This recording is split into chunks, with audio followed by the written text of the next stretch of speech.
తెలంగాణ ఉద్యోగుల జేఏసీ పిలుపు మేరకు ఈ నెల 27వ తారీఖున మహాధర్నా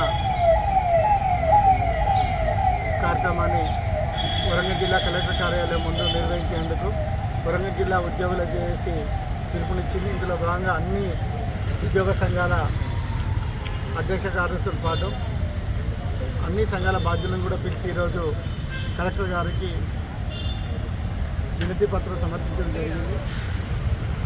అందులో భాగంగా యావత్తు ఉద్యోగ లోకం మన ఉద్యోగ సమస్యలు సాధించుకునేందుకు ఈ నెల 27న పెద్ద ఎత్తున ఇచ్చేసి యొక్క కార్యక్రమాన్ని దిగ్విజయం చేసి మన యొక్క సమస్యలను టీఆర్సీ కానివ్వండి, డిఏడ్ పెండింగ్ డిఏడ్ కానివ్వండి, ఈహెచ్ఎస్ కానీ సిపిఎస్ విధానాన్ని రద్దు పాత పెన్షన్ విధానాన్ని కొనసాగించాలనే డిమాండ్లతో ఈ యొక్క ధర్నా కార్యక్రమాన్ని మహాధర్నా కార్యక్రమాన్ని నిర్వహిస్తున్నాం. ఈ కార్యక్రమానికి ఉద్యోగులు పెద్ద ఎత్తున పాల్గొనాలని జేఏసీ అన్ని భాగస్వామ్య సంఘాల తరఫున కోరుతా ఉన్నాం.